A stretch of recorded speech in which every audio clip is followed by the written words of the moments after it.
আসসালামু আলাইকুম এভরিওয়ান। আমি কায়েস খান। আমি জার্মানিতে এখন আমার ব্যাচেলর করতেছি। এই ভিডিওটাতে আপনি ক্লিক করছেন, তার মানে আপনি সামনে আইএলটিএস পরীক্ষা দিবেন। আমি এই ভিডিওটা করতেছি কিভাবে একজন স্টুডেন্ট 1 মাস অথবা 15 দিনের মধ্যে তার আইএলটিএসের সিলেবাস কভার করতে পারে এবং একটা ভালো রেজাল্ট 6.5 বা তার উপরে পায় যাতে। তার একটা ছোটোখাটো গাইডলাইন দেব। সো এই ভিডিওটাকে আমি 4টা ভাগে ভাগ করব। 4টা ভাগ হলো আইএলটিএসের যে 4টা ভাগ থাকে: listening, reading, writing and lastly speaking. আমি পুরো ভিডিওটা বাংলায় রেকর্ড করব, প্লাস ইংলিশেও মাঝে মাঝে চলে যেতে পারি। So stay with me and don't fear the exam. This is really easy exam. If you have 15 or 30 days, then you can do it just fine. So প্রথমে আমি যাব হলো রিডিং সেকশানে। আমি আইএলটিএসের 6.5 পাইছি। 15 দিন বা 20 দিনের মতো প্রিপারেশান নিয়েছিলাম। আর একটু বেশি সময় পাইলে হয়তো বা আরও বেটার রেজাল্ট হইতো। তাও আমার যতটুকু দরকার ছিল, it was enough. So first of all আমি রিডিং সেকশনটা নিয়ে কথা বলবো। Reading is the toughest section. So you have to prepare a lot, you have to read a lot, you have to know a lot of scanning, skimming tricks. Like আইএলটিএসের যে reading ফরম্যাটটা, আপনি বাংলা বাজার থেকে একটা question bank নেবেন। ওইখানে দেওয়া আছে যে রিডিং সেকশনটা খুবই একটা বড় সেকশন, লাইক অনেক একটা বড় টেক্সট থাকে, 2-3টা। ওই টেক্সটগুলো আপনার পুরোটা পড়তে হবে। পুরোটা না পড়লে আপনি কোশ্চেনের অ্যান্সারগুলো করতে পারবেন না, এমনভাবে সাজানো। বাট ওইটার জন্য আপনাকে প্রিপারেশন নিতে হবে এমনভাবে যে আপনি স্ক্যানিং করে কিওয়ার্ডস ফাইন্ড করে ওগুলো যাতে বের করতে পারেন এবং একটা তাড়াতাড়ি শেষ করতে পারেন রিডিং পার্ট। এটা জাস্ট আমি উপরের ধারণা দিলাম। আরও সামনে আমি ভিডিও করব যেগুলোতে আমি নিজে নিজে হয়তো বা দেখতেছেন সলভ করতেছি রিডিংয়ের কোনো একটা প্যাসেজ। আমি এগুলোরও ভিডিও করে আশা করি ইউটিউবে একটা কমিউনিটি তৈরি করব। তারপর আসি লিসেনিং সেকশানে। লিসেনিং সেকশনটা হলো খুবই মার্ক উঠানোর জন্য একটা ভালো section. Like most of the marks you will get from listening section. So I would suggest you to read a lot and listen a lot. Like you can listen to podcast, you can also listen to audiobooks. First of all, I would suggest to read audiobooks because audiobooks will give you much more better understanding. It will make you focused while listening. Okay. So আমার listening সেকশনের যেই হয়েছিল IELTS পরীক্ষায়, আমি 8 point পাইছিলাম listening সেকশনে। So আমি অনেক বেশি পরিমাণে পড়ছিলাম এরকম না।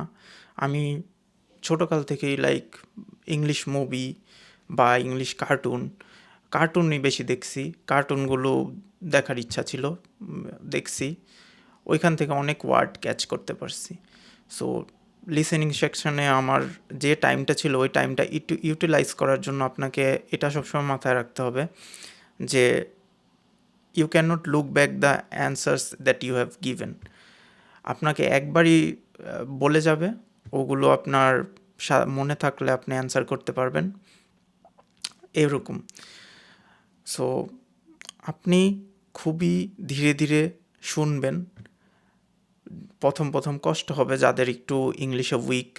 সো প্রথম you will cry a lot, but it's part of the process. আপনার ধীরে ধীরে শুনে ওইটা না বুঝলে আবার শুনতে হবে। বাসায় যত পারেন প্র্যাকটিস করবেন।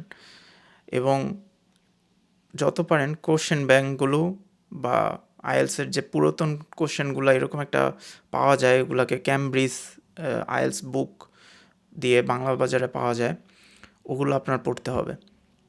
ওগুলা সলভ করলেই আপনি মোটামুটি লিসেনিং সেকশনের জন্য প্রিপেয়ার্ড। আমি সাজেস্ট করব যতক্ষণ পর্যন্ত আপনার 40টার মধ্যে এমসিকিউ 38টা না হয়ে যায়, আপনি লিসেনিং সেকশনের জন্য প্রিপেয়ার না।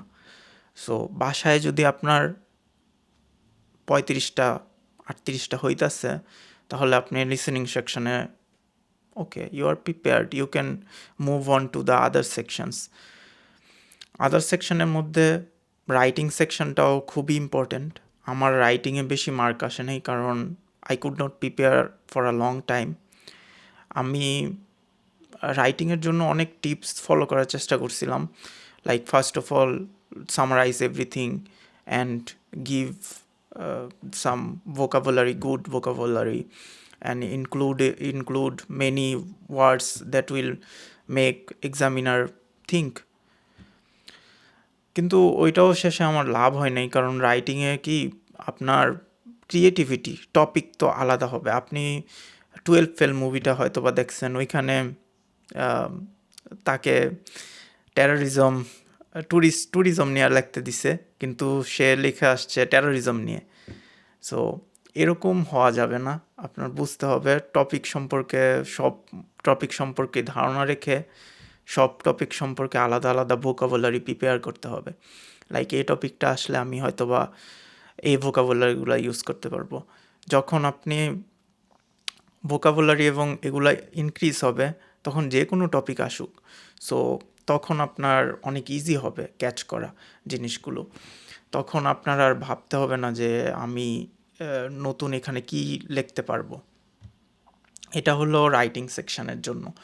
আর আমার রাইটিং পরীক্ষায় সময় অনেক পাইছি, কিন্তু মেবি আমি অনেকবার রিপিট করে ফেলছি। যখন লিখছি 1 লাইন 2 বার লিখে ফেলছি, যার কারণে আমার মেবি 6 পয়েন্টের মতো আসছে রাইটিংয়ে। I was not really happy with the writing result, but it's okay because 15 days is not a lot of time to prepare for a competitive exam or these kinds of exam. And so এটা গেল writing part. Lastly আমি আসবো হলো আমাদের speaking part. আমি জানি বাঙালি student যারা আছে তাদের অনেক বেশি আমি ওগুলায় যেতেছি, স্পিকিংয়ে প্রবলেম হয়। স্পিকিংয়ে ওর অনেক সমস্যা হয়, like he can not speak well, he can not find good words, he can not put his narration, he can not even use what that called phrases. So আপনার অনেক বেশি ফ্রেজেস ইউজ করা শিখতে হবে, লাইক ট্যাগ কোশ্চেনও ইউজ করা শিখতে হবে, যেগুলো আমরা ক্লাস 9-এ পড়ছি। For example, over the moon,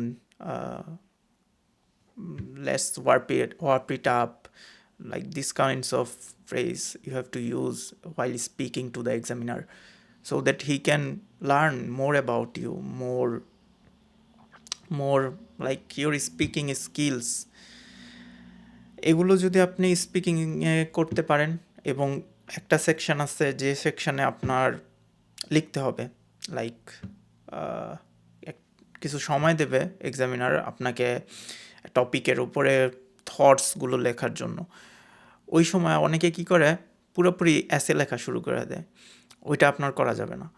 আপনার স্মার্টলি কয়েকটা ওয়ার্ডস লিখবেন, যাই লাইক আপনাকে টপিক দিল হলো এআই এর টপিক।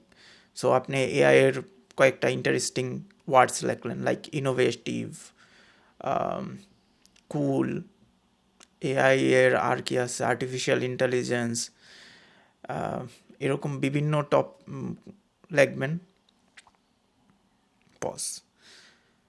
ওকে, এরকম বিভিন্ন কিছু লেখার পর আপনার একটা সুন্দর ধারণা হয়ে যাবে যে আপনি কি কি বলতে চাচ্ছেন ওই কম সময়ের মধ্যে, যাতে করে examiner is happy how you are presenting and you don't have to think much what you are saying. এগুলো করতে পারলে স্পিকিংয়ে একটা ভালো স্কোর করা সম্ভব। সো এই ভিডিওটা আমি একটা ওয়ার্প আপ করবো, লাইক এগুলো তো করাই যায়, পাশাপাশি অনেকে কী করে একটা লম্বা সময় নিয়ে নেয়, লাইক ভয়ের কারণে হইতে পারে যে আমি আইএলসের জন্য 3 মাস একটা স্ট্যান্ডার্ড সময় ধরে যে 3 মাসে আমরা প্রিপেয়ার করব। ভাই ওইরকম করা যাবে না। তুমি একটা 3 মাস 6 মাস এরকম না করে একটা ডেট নিয়ে নাও, 2 মাস পরে একটা এক্সাম দিই, হইলো না হইলে আবার দিবা। কিন্তু first of all you have to register for the exam so that you are well prepared, your mind is well prepared that you are gonna take this exam, you are gonna make good for your life. এখন আপনি যেহেতু আইএলসের preparation নিতেছেন, আপনার তো ইচ্ছা দেশের বাইরে যাওয়ার জন্য আপনার মিনিমাম 6.5 বা 6-এর স্কোর ম্যান্ডেটরি একটা ভালো কান্ট্রিতে যাওয়ার জন্য। এই কারণে আপনার মোটিভেট থাকতে হবে। মোটিভেট থেকে আমি একটা আমার ডিসক্রিপশানে একটা দিয়ে দেব লিঙ্ক, ওই লিঙ্কে আপনার ফ্রি মক টেস্ট দিতে পারবেন, লাইক বিভিন্ন এক্সামের আইএলসের ওগুলো মক টেস্টগুলো দিতে পারবেন অনলাইনে, কম্পিউটারে। ওইটা যদি আপনি ফলো করেন 15-20 দিন প্রতিদিন একটা করে শেষ করেন, 4টা পার্টি স্পিকিংয়ে অন্য যারা দিচ্ছে ওদেরগুলো আপনি শুনতে পারবেন ওই ওয়েবসাইটে। So after doing all of these steps you will be mostly prepared for the exam, and if you have any questions you can ask in the chat. Right now I'm like feeling a little bit awful, it's been a really long day but আমার ইউটিউবটা করার ইচ্ছা ছিল, ইউটিউবে কিছু একটা করবো ইনশাল্লাহ। দেখি কিভাবে কমিউনিটিকে হেল্প করা যায় বা স্টুডেন্টদের একটু সহযোগিতা করতে পারি নাকি। Thank you everyone listening, by.